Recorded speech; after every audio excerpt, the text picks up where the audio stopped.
7. 6, 7. I have a middle schooler at my house, 2 of them. You say, talk me through it. What makes you say that? So I saw the numbers on Yep. as like multiplication. Mm-hmm. Just multiply everything added together. Okay. So us having 3 here, because we have 3 on this one, we have 5 on this one, and we have 7 on this one. So only problem with doing that is kind of a multiplication thing is this one doesn't have 3 times 2 or 3 times 3. We got these couple of pieces missing. So there's a couple of ways you can do it, but I'm not with you on 34. What else did we have? I think 41. 41, 43. I heard a couple. Talk me through it. What do you see? There's several ways to think it. Because 3 is our minimum amount, and we're adding 2 for each. Yeah, we're adding 2 each time. So we have plus 2 here. We added 2 here. So we've got 2 more here. We've got 2 more here. So how did we get all the way up to whatever our total was? Did you just keep plus 2 and hit enter, take out to 20? That's valid. You can do that. As I say, we can also notice that this here is a 2. Here we have 2 sets of 2. Here we have 1, 2, 3 sets of 2. So what we can do is we can take our piece that it's changing by, because we had our 2, we had 2 sets of 2, we had 1, 2, 3 sets of 2. So we can take that 2 times whatever our pattern number was. I have 1 set, here I have 2 sets, here I have 3 sets. And then what do I do about this loose tree? Add 1. Add another loose tree in. So if we wanted to write it as an equation, that would be what I would think would be 2n plus 1. There are lots of ways to do this. I've seen people do it as our 3 times 3. You do 3 and taking away 2. 3 times 2, take away 1. 3 times 1, take nothing. So there's lots of ways to spot these patterns. And as we see more and more of them, we're going to try and see if we can find the piece that's changing versus the pieces that stay the same. So this one had this 1 tree that stayed the same, and it was these sets of 2 that were changing. There are literally infinite ways to think through these, and it's a matter of finding which ways work well for your brain, because it's all about trying to spot the patterns in there, see what's changing and what isn't. And this is one of those things that we are just going to practice over and over and over again, because it's a muscle. Your brain is a muscle that we have to exercise. And spotting these patterns it's push-ups for your brain. You got to do them if you want it to be stronger. Okay? So spotting these patterns, finding the pieces is one of those important things. So looking at a picture like this and trying to find the pieces that stay the same, the pieces that move. Okay? So we are going to look in your workbooks. I know, shock of all shocks. We are going to be on page 61. All right. The question is, did I put the correct page number in the right genre? 60. Oh, look at promising. Yes, 61. Woo! So we're going to be on workbooks, page 61. And we are going to practice trying to identify these expressions, if they are equivalent or not.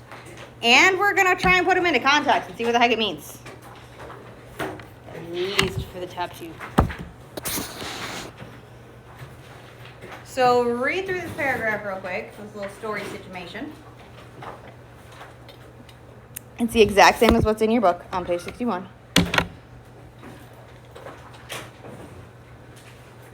Read through it real quick.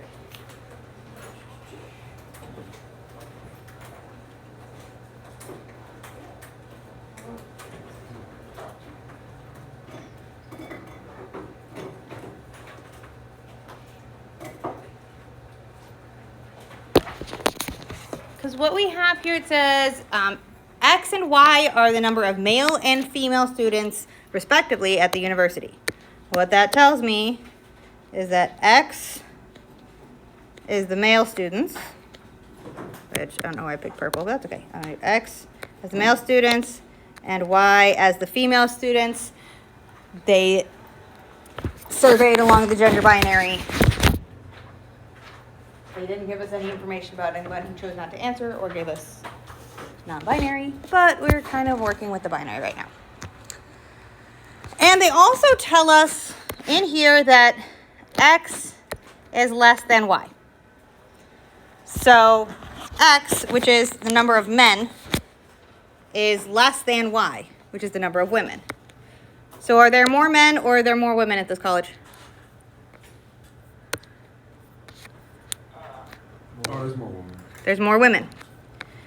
Because if I substitute like the words in, that says male identifying students is less than the female. You can switch the words out as we need to. So then we're trying to figure out which of these sets is bigger.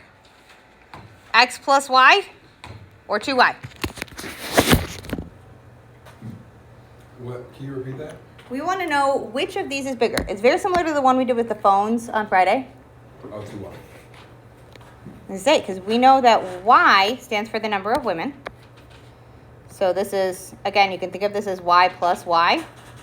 And again, we also know that Y is bigger, so you could do this as like big Y plus big Y. And do it the way we did the phones. So we had little x and big Y. Little x plus big Y. And so we can then start to see which one of these is going to be bigger? Y plus Y. The Y plus Y. They're bigger. What would X plus Y mean in terms of the words? What does it mean for us to look at X plus Y in terms of this university? Compare the males plus the females. Yeah, that's the men plus the women.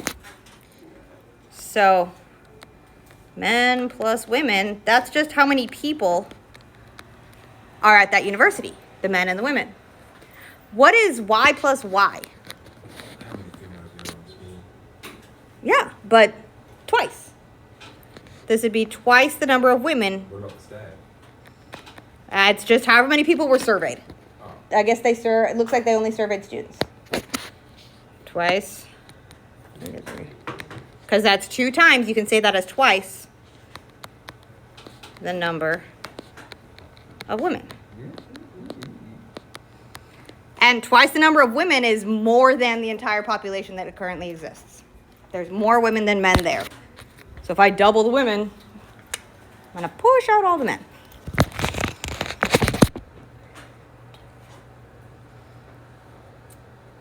So men plus women is also known as the entire population, right? This is everybody at the university. As everybody. Everyone at school. So if we're looking at the one on the right, we have X over X plus Y and Y over X plus Y. What is that? What does that mean? Oh, X plus Y. The males divided by males plus women and women divided by males plus women. Yeah. So this is the number of men divided by men plus women, also known as everybody. Or the number of people, the number of humans, versus the women divided by everybody. What is that going to show us?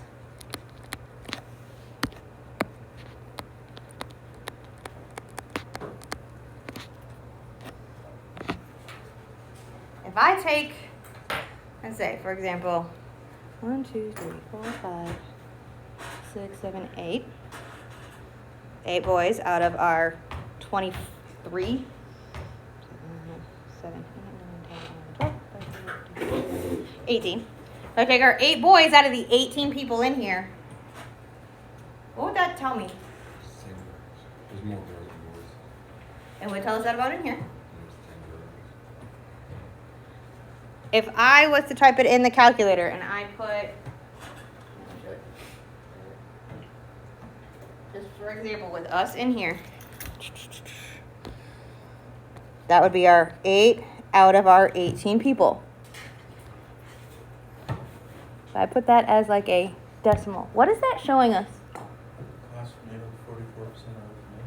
It's going to show us the percent. It shows us the decimal version of the percent of whoever it is. So for us, that was the percent of boys. So for here, when it's males over the number of people or males out of everybody, this is going to show us the percent of boys or males. Like the percent of population, sorry? So it's the percent of everybody that answered the survey saying they were a boy. So if I take the number of things and I divide it by, or number of things I'm looking at, divided by how many things I have, this is going to show us our percent of males out of everybody. And so if I do the same thing, if I took, for us, I took our number of girls or number of women and divided it by everybody, that would show us our percent of women. So it's looking at these statements, these expressions, to see if they're equivalent, if they mean the same thing, or if we can tell the relationship.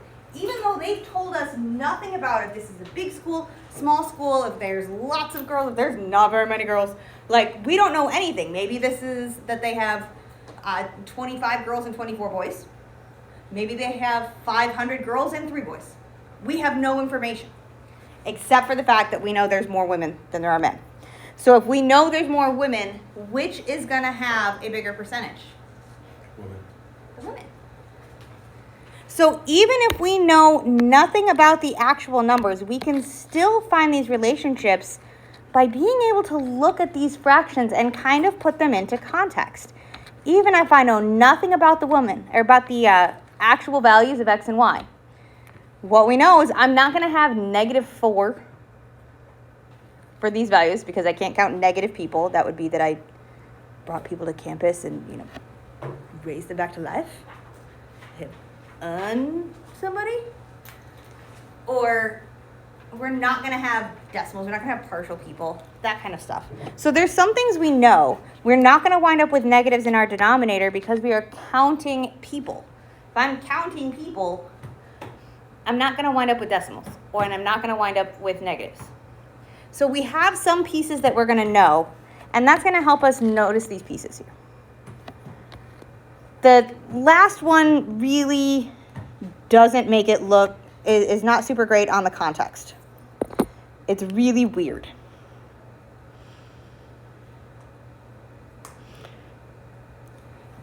Because what I'm going to do is I'm going to show if we can put these into words, but genuinely, it's not super great for like being able to tell which one's bigger. There's going to be times when we just can't tell. Without having numbers, we just can't tell. And I'm going to show you what we can do at that point to be able to kind of make a guess. So if I wanted to put this one into words, we already know that our X stands for, there we go. Our X, which is green, was our men, and our Y is our women. And so what we have here is if I have X minus Y, that tells me we're looking at the difference between men and women. So this one is, ooh, that's not a pen. If we have X minus Y, we want the difference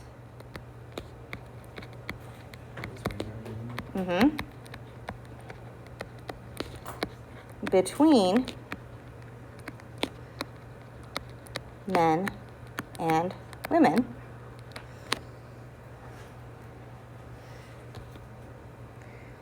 And it's also been divided by 2.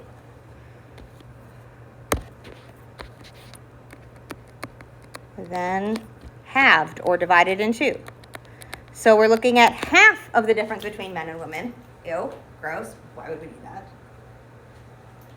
And then the one on the right, we've actually done. That is our percent of men, just like we had on the last one. This is the number of men over the total number of people. we're just going to rewrite it. Whoop, that one. This one is the percent of men. Oh.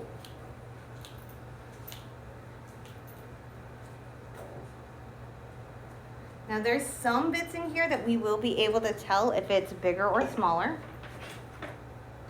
but it's not going to be super easy, and it's not super easy to intuit or to guess on.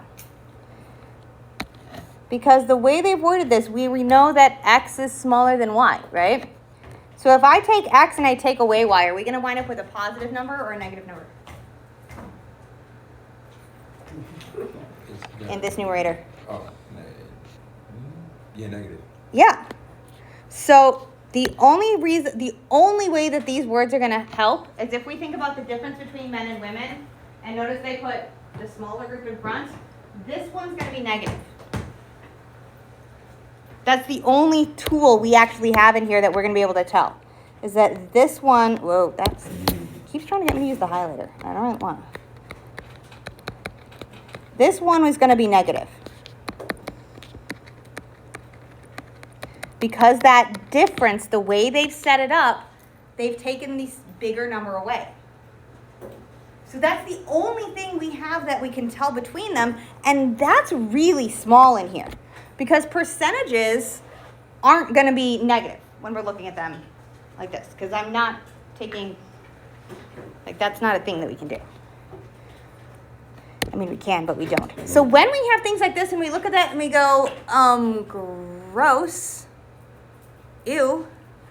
A way that we can test this, because this is so gross, is we're going to take this expression. We know that x needs to be less than y. And we are going to pick some numbers, whole numbers, don't be mean to yourself and pick decimals. And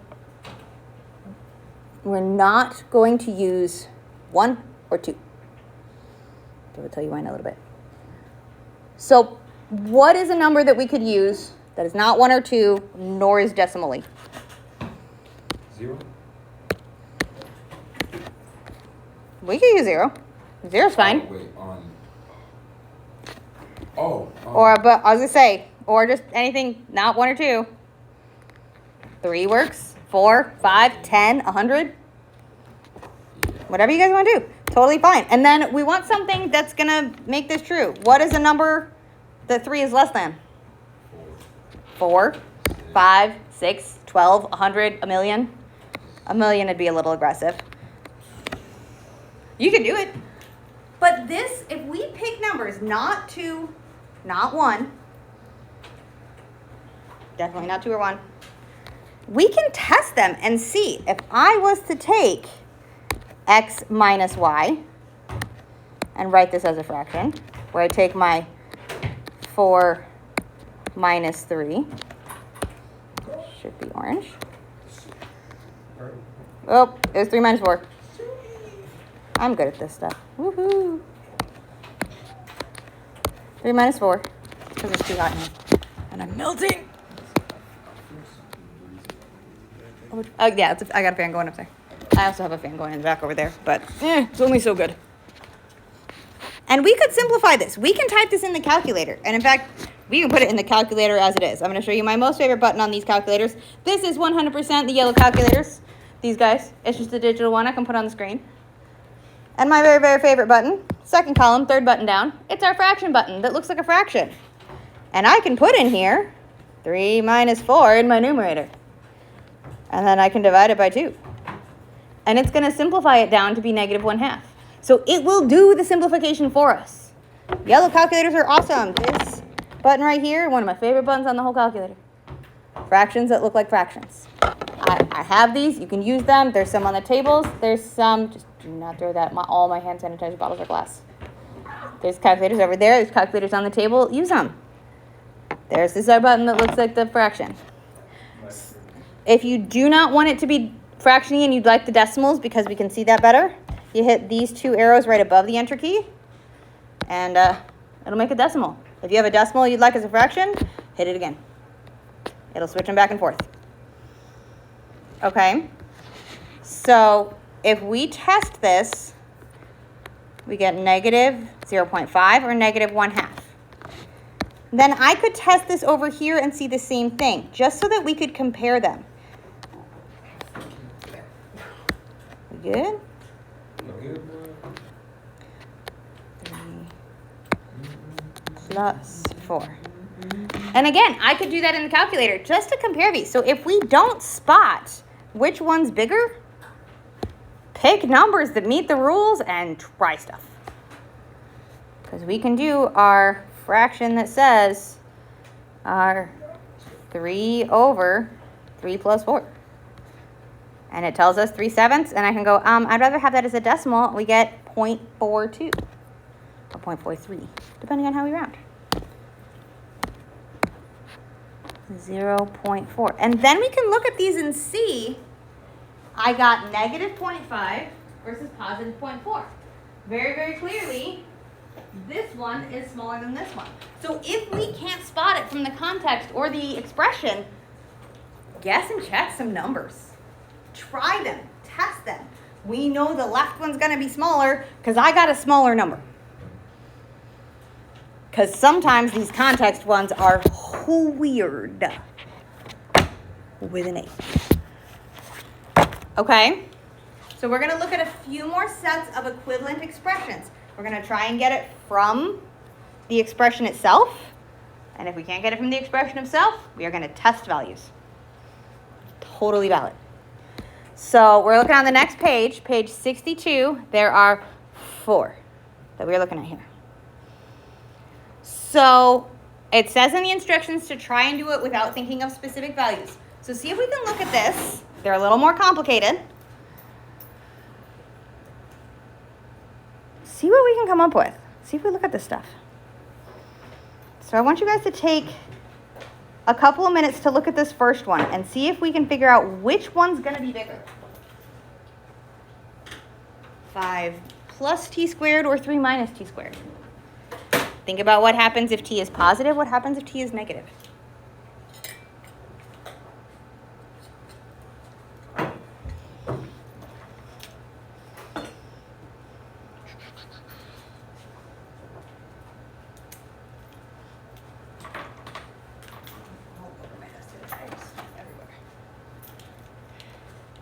So even if we just look at this one over here.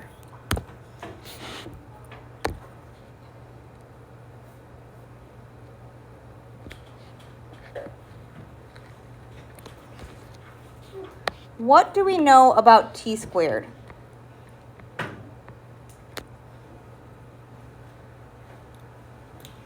If I square something,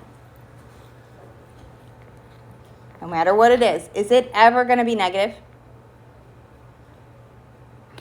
Think about squaring stuff. Even if I did 2 times 2, that's positive. 3 times 3, that's positive. 4 times 4, 16. Negative 2 times negative 2, still a positive 4. Negative 3 times negative 3, still a positive 9. So no matter what happens, t squared has to be positive.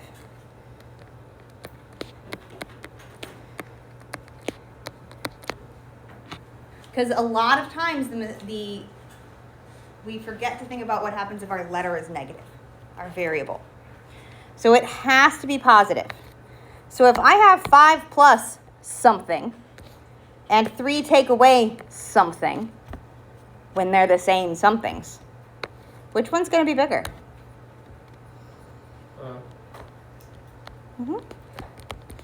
5 plus a thing is going to be bigger than 3 take away whatever that thing is.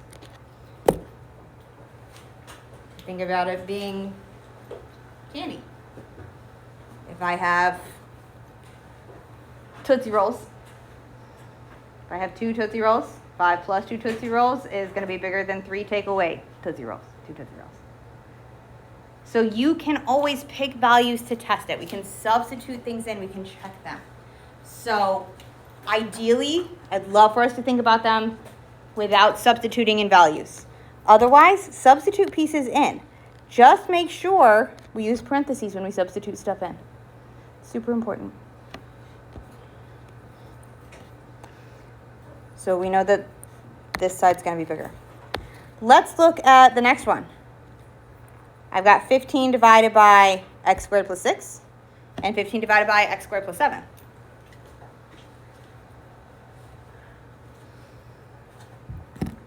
So now they're in fractions. Ew. I know we don't like fractions. What if we didn't look at the fraction part? What if we just looked at the parts where the letters are? So I'm going to cover it up, but like don't like cross it out in your book. So, oh, okay, fine, it's ghosty. I'll leave it there. What if we just look at the x squared plus 6 and x squared plus 7? Which one of those is bigger? The right. So this is a bigger denominator. Bigger denominator. But when we're doing denominator, there we go. When we're doing denominators, does a bigger number on the bottom give me more pieces or small, or like bigger pieces or smaller pieces? Smaller pieces. If I'm cutting 15 into more pieces, bigger piece, like more slices of the pizza. I have more people coming to this meeting than this meeting. If I have 15 pizza and I'm dividing it into slices, this group gets smaller slices. There's more people, I'm dividing it into bigger groups. So if there's a bigger denominator, that means our total answer is going to be smaller. But again, you could always test this. Pick a number for x to be. Not 1 or 2, 3, 5, 20, whatever you want to do. And you can put these into either the calculator or do them by hand, either way, and you can test your values and see. Before we look at those last two, I'm going to show you why I say we can't use 1 or 2. And actually, it's mostly 2. What is 2 plus 2? 5.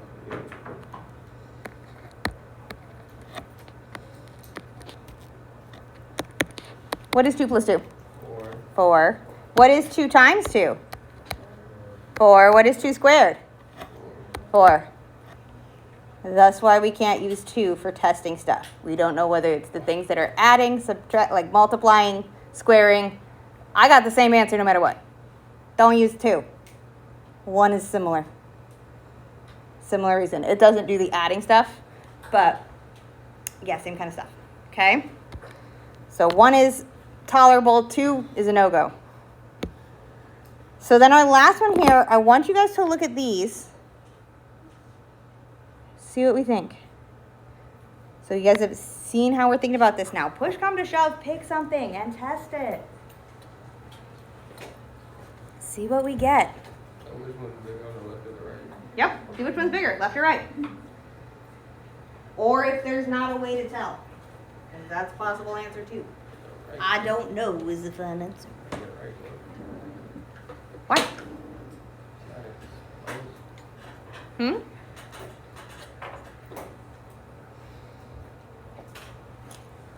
Again, you can multiply things out, you can test variables, you can plug stuff into calculators, whatever we need to do.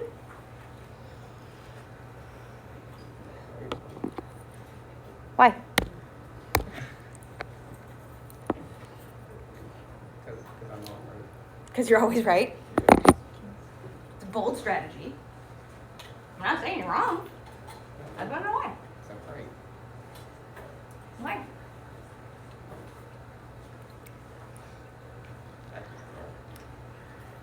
I just know also does not work as explanation.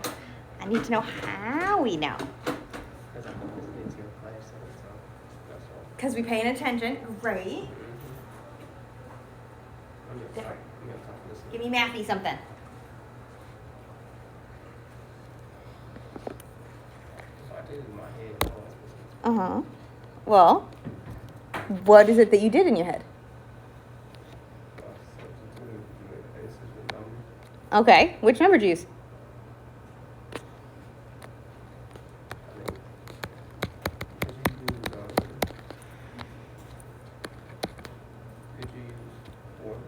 You can use 4. You can substitute 4 in for S and test it. That's totally valid. Go into the calculator. We can do this. If you want to substitute 4 in for S, you're going to put in your 4 squared plus 2. And then we have our 4 squared plus 1. That gives us that first piece. And then we're looking at that second expression. If we have our 4 squared plus 4 and our 4 squared plus 3, we can see that our left one is in fact smaller. You were 100% right. The right one is bigger. You were right. I didn't say you were wrong. I just wanted to know why. Oh, I know. It will become very annoying because I will do that constantly. Just because I ask why doesn't mean you're wrong. It might, but it might not. So you can absolutely substitute in values to check stuff. Test things. Totally valid. We can also notice that, well, S squared is always positive, and that's true every time we have our S squared here, and I have S squared a bunch of times. So those are always going to be positive numbers. Well, and if I add 2 and 1, that's going to be smaller than if I added 4 and 3. So that one's always going to be bigger. So then you can look at the one on the right, and we can look at that.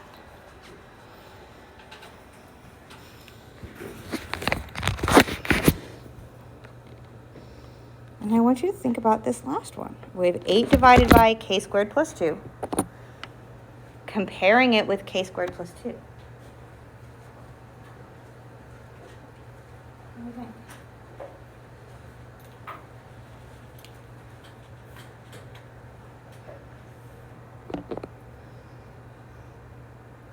This is the last one.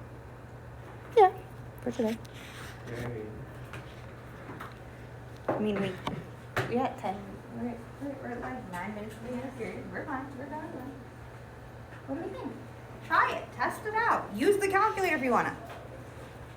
Pick a number. What are these on? When's our first test in here? August 22nd. It's on my birthday. Next Friday. No, happy birthday. I'm a birthday. It's okay. It's next Friday. I'll get us a review before then. But a lot of it, we're going to be dealing with equivalent expressions. And so we want to be able to tell if they mean the exact same thing or if I can tell which one's bigger. Okay.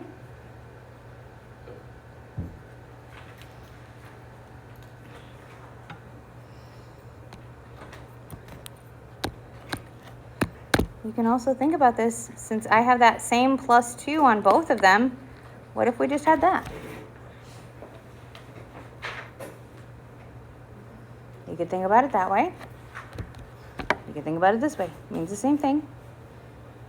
Which side's going to be bigger? Test things. Again, not using 1 or 2.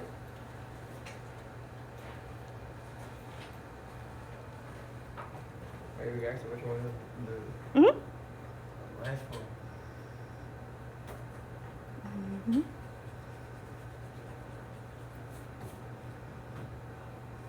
Just say, for the most part, it's going to be this way. Because if k squared plus 2 is bigger than 8, we know definitely this guy's going to be decimally. Because if I have 8 divided by, let's say 16. Yeah, gross and decimal, like that'll be half. If I have 8 divided by 200, decimal, gross. But that would put this side as 200. So this one is what we're dividing by.